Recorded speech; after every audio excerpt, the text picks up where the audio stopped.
আসসালামু আলাইকুম, আশা করি তোমরা সবাই ভালো আছো। দ্বিতীয় লেকচারে তোমাদের সবাইকে স্বাগতম। তো আজকে তোমাদের যে আমি চ্যাপ্টার 3 এর আগে একটা ক্লাস নিয়েছি, সেখানে তোমাদের মূল নিয়মে যে sin x এবং cos x এর যে অন্তরক বের করা যায়, অন্তরক সহগটা, সেটা আমি তোমাদের বের করে দিয়েছিলাম মূল নিয়মে যে অন্তরক।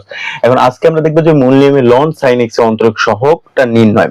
তোমরা যারা মেজর এবং নন মেজর আছো উভয়ের জন্য ম্যাথটা গুরুত্বপূর্ণ। তো ম্যাথটা করার জন্য আমি তোমাদের সূত্রগুলোকে কি করি, তোমাদের বরাবরই সূত্রগুলোকে যে অঙ্কে লাগে সেই অঙ্কে করে, অর্থাৎ সূত্র একসাথে শেখার থেকে অঙ্ক অনুযায়ী একটা দুটা করে শিখলে তোমাদের জন্য সুবিধা হয়। এই কারণে আমি পার্ট টু পার্ট লেখার চেষ্টা করি। তো দেখো এখানে এই অঙ্কে এই দুইটা সূত্র আমাদের লাগতে পারে, যে sin c মানে sin d সমান 2 cos c plus d by 2 sin c minus d by 2, আর ln 1 plus x সমান x minus x square by 2 plus x cube by 3 minus dot dot dot. অর্থাৎ সূত্রটা একটু বৈশিষ্ট্য দেখো, যখন জোড়ের পাওয়ার থাকবে, অর্থাৎ ঘাত যখন 2 থাকবে, যখন জোড় ঘাত থাকবে তখন তার আগে মাইনাস, যখন বিজোড় ঘাত থাকবে তখন তার আগে কি হবে, প্লাস।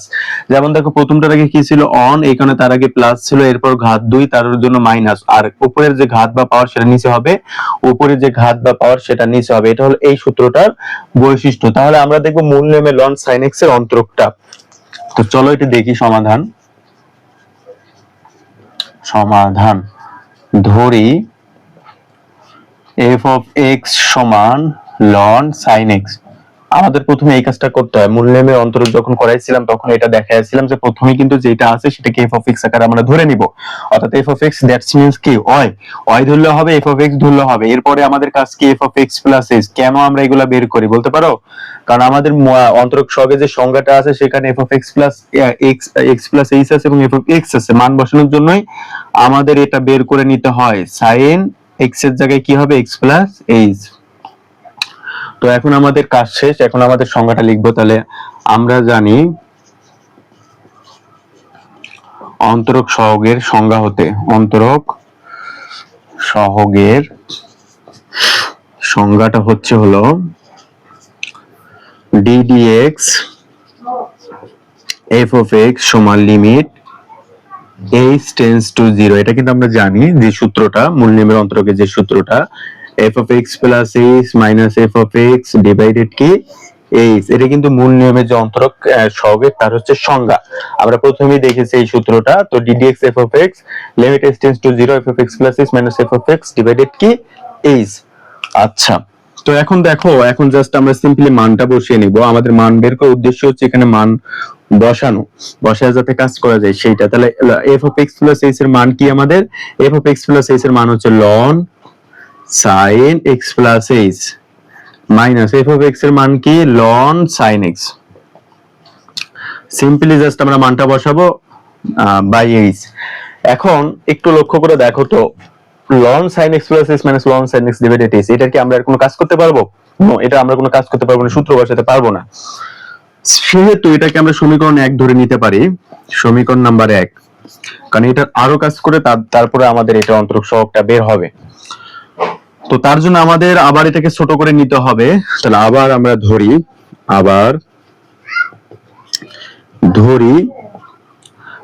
sin x সমান কি z। তাহলে ধরি আমরা কি ধরলাম, sin x সমান কি ধরলাম, z। তাহলে sin x plus h সমান এখন আমরা একটা মান ধরে নিতে পারবো, যেহেতু এখানে অতিরিক্ত একটা মান আছে তাহলে এখানে অবশ্যই sin x সমান z ধরেছিলাম, সাথে অতিরিক্ত একটা মান নিতে হবে। যেহেতু অতিরিক্ত একটা মান আছে, অতিরিক্ত একটা মান আমরা নিলাম, সেটা কি k। তোমার যেটা ইচ্ছে তুমি সেটা নিতে পারবা। তোমার ইচ্ছে হলো p নাও, তুমি p বসাতে পারবা, that's not kind of problem. তো এখন দেখো এটা আমরা বসাইলাম, এখন এখান থেকে কিন্তু আমরা ইজিলি কি করতে পারবো, k এর মানটা বের করতে পারবো। তাহলে আমরা k এর মানটা বের করে নেই, sin x plus h minus z is equal k। আচ্ছা, এরপরে sin x plus h, z এর মান হচ্ছে sin x is equal k। এই যে z এর ভ্যালুটা কত ছিল, sin x k। তো ফাইন, আমরা k এর ভ্যালুটা বের করে নিলাম, এটা হচ্ছে আমাদের k এর ভ্যালু। এখন মূল নিয়মে যখন অন্তরক সহগ আমরা করেছিলাম তখন আমরা বলেছিলাম এই জিনিসটা, যে এখানে কিন্তু লিমিট চেঞ্জের একটা বিষয় থাকবে, তোমাদের লিমিটটা চেঞ্জ করে নিতে হবে। যেমন ধরো এখানে আমরা কি করলাম, যেহেতু আমরা প্রথম যে অন্তরক সহগের যে সংজ্ঞাটা সেটা লিখলাম, মান বসালাম, মান বসানোর পরে আমরা কিন্তু sin x এবং cos x এর কাজ করতে পেরেছিলাম, সেটা ধরে আমাদের কিন্তু আর ধরা লাগেনি নতুন করে। তো এই ম্যাথটার ক্ষেত্রে কিন্তু আমাদের নতুন করে আবার ধরা লাগছে এবং আমাদের নতুন একটা কি করা লাগছে বলেন তো, চলক আমাদের একটা নেওয়া লাগছে। তো আমরা যখন সেটা নিলাম, সেটা নেওয়ার পর আমরা সেটার মান বের করলাম। এখন যেহেতু আমরা সেটা মান বের করলাম, এখন আমরা কি করব? এখন আমরা যেহেতু নতুন একটা চলক এসেছে, সেহেতু আমরা আমাদের যে এখানে h টেন্ডস টু 0 আছে, তাহলে আমরা এইটার সাপেক্ষেও নিতে পারি। যদি, তাহলে আমরা লিখি এখানে, যদি h টেন্ডস টু 0 হয় তবে k টেন্ডস টু 0 হবে, অর্থাৎ এই সত্যটা মেনে চলবে। এইটার জন্য এই সত্যটা মেনে চলবে। আচ্ছা, এই জিনিসটা তোমরা আশা করি বুঝতে পেরেছো। তো তোমরা যারা ক্লাসটা দেখতেছো, যাদের কাছে খাতা নেই, তারা কাইন্ডলি একটু কি করবা, এটার স্ক্রিনশট দিয়ে নিবা। আচ্ছা, তো আমি তোমাদের সুবিধার জন্য আরো একটা কথা বলে রাখি। আমার ক্লাসটার মূল উদ্দেশ্যই কিন্তু হচ্ছে যে তোমরা যাতে ঘরে বসে পড়াশোনার শ্রেষ্ঠ সেরা সমাধানটা পাও, এইটাই কিন্তু আমার মূল লক্ষ্য।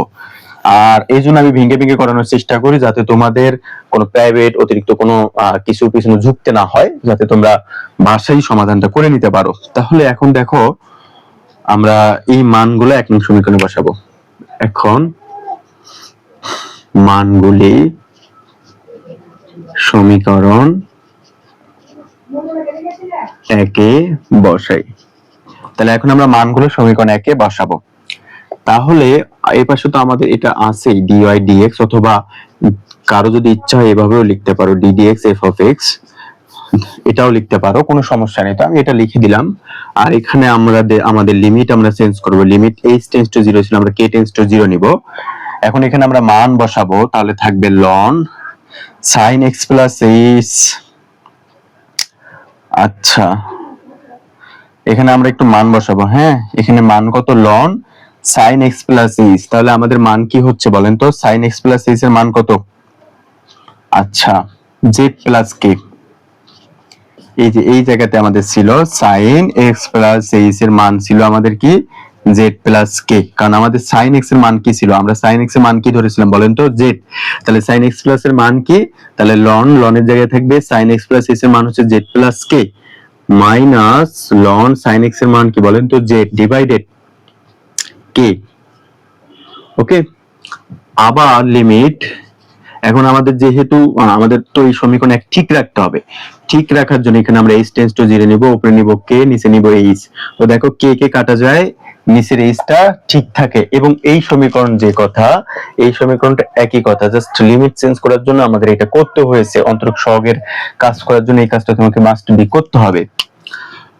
তো এখন আমরা সিম্পলি কাজটা করব। Limit k tends to 0 ln, আচ্ছা ln আকারে যখন মাইনাস থাকবে, ln এটা মাইনাস ln এটা, অর্থাৎ ln এরকম যখন দুইটা মান মাইনাস থাকবে, তখন আমরা সেটাকে ভাগ আকারে লিখতে পারি ln z plus k divided z। নিচে তো k আছেই। আচ্ছা, দেখো তো এটা বুঝতে পারছো কিনা? অর্থাৎ ln এইরকম ln a minus ln b। তাহলে এটাকে তো আমরা এইভাবে লিখতে পারবো, তাই না? ln a ভাগ b।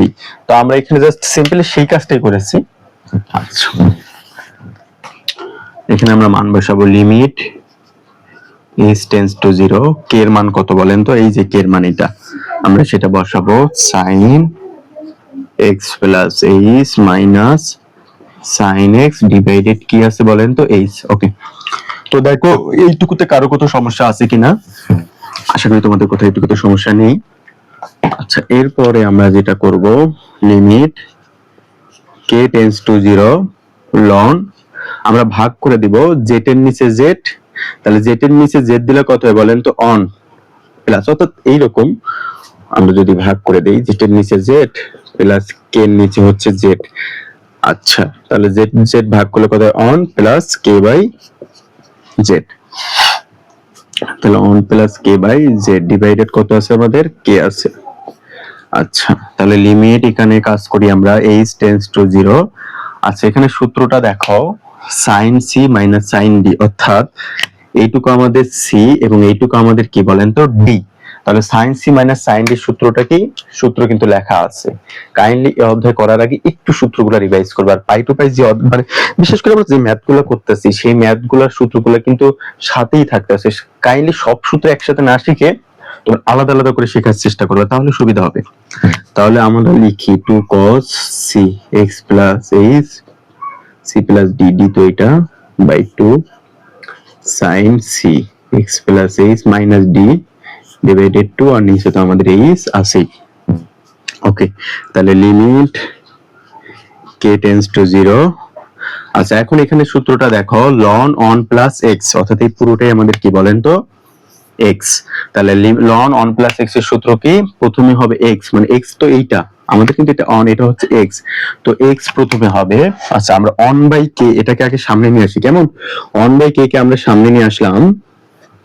আচ্ছা, আর এখানে প্রথমে কি বসবে, এক্স, এক্স কোনটা, কে বাই জেড, ওকে, মাইনাস, আচ্ছা এক্স স্কোয়ার, এক্স স্কোয়ার কোনটা, এটা, এটা তো পুরোটা এক্স, তাহলে এক্স স্কোয়ার দেই, মানে পুরোটার উপর জেড, পুরোটার উপর স্কোয়ার, সাথে কি থাকবে 2, আচ্ছা প্লাস এক্স কিউ মানে কে কিউ প্লাস জেড কিউ, সাথে কি থাকবে উপরের পাওয়ার 3, আচ্ছা এরপরে মাইনাস ডট ডট ডট এভাবে চলমান থাকবে, আমাদের আর না লিখলেও সমস্যা নেই।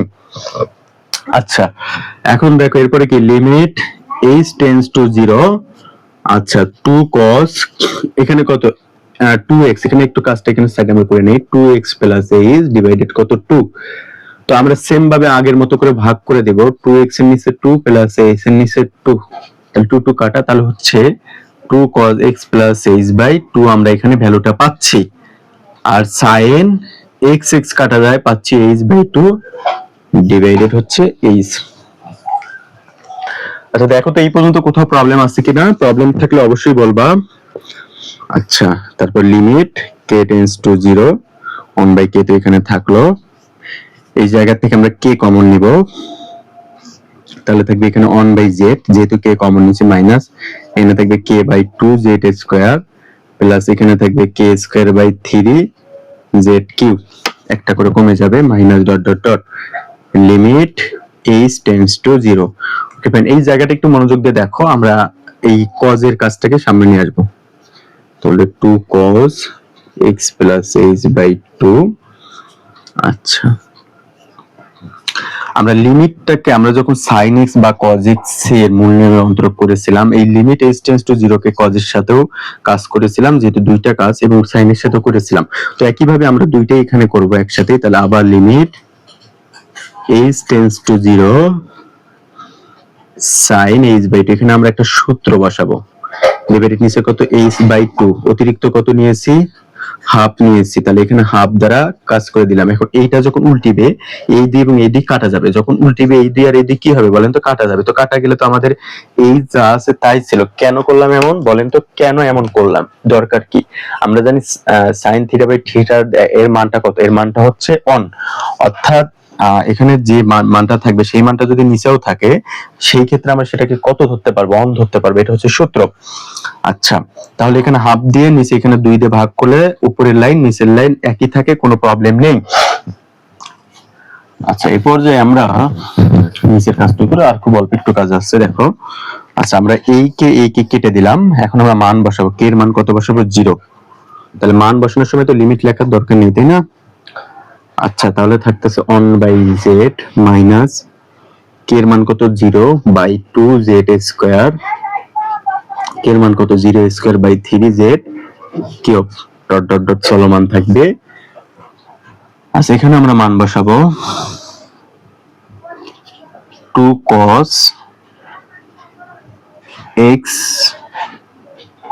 প্লাস এর মান কত, 0 বাই 2, আচ্ছা কিন্তু এখানেও মান বসাবো আমরা, যেটার মান কত আমরা তো জানি অন, এইটুকুর মান কত অন, তাই না, আর সাথে তো ইনটু হাফ আছেই। আচ্ছা, এটুকু দেখো তো বুঝতে পারছো কিনা, এখন এটা তো চলেই যায়, কারণ 0 দ্বারা ভাগ করলে 0 থাকে, 1 বাই z ইনটু এটা তো ভাগ করলে 0 থাকে 2 cos x, আচ্ছা ইনটু অন ইনটু কত, হাফ। আচ্ছা, এরপর যে এই দুই কাটা যায়, তাহলে উপরে আমাদের কি থাকলো, cos x, নিচে কি থাকলো, z।